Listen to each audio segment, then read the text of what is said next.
Hey, Jim Hoffman here for EMS Office Hours. This is your Monday Minutes. Again, another quick little Monday Minutes today, guys, and I want to talk a little bit about monitoring your patient in lead 2. Luckily for us today, most monitors will monitor your patient in leads other than just lead 2, right? But often that's the lead a lot of us have a habit of looking at. Right, we're just staring at lead 2. That's the one we're basing our underlying rhythm on, pretty much, right? And you have to think about it that when we monitor patients, we're looking for changes in the rhythm. We're looking for disturbances in their rhythm, okay? And I want you to look at some of these EKG samples that I found here. All of these samples are recorded in lead 2 and MCL1 at the same time, showing the same complex in that time frame, okay?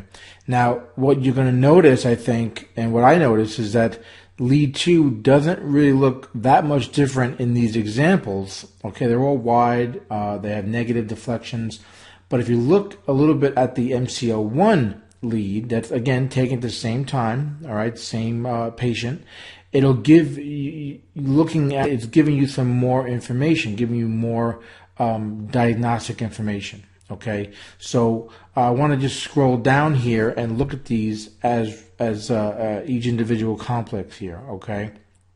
Look at this first one, right? You look at MCL and lead 2, right?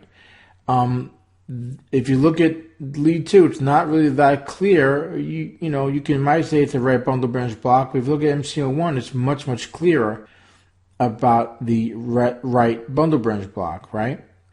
Now, if you look at this next one of a left bundle branch block, same type of thing, right? Very wide in lead 2, okay? But if you look at the MCL1, it's much clearer that you're going to have that left bundle branch.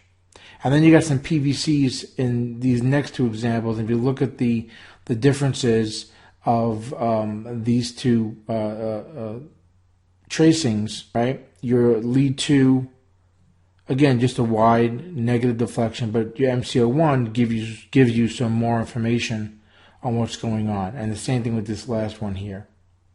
Okay? More information, right? So keep that in mind when you're assessing the patients and you're looking at the EKG leads, that lead 2 really isn't always the best lead to monitor, especially if you're looking at it and it's got a wide complex negative deflection of the QRS, right? Start looking at some of the other leads and see what you can get leads, from things like V1, V6, your MCL1, okay?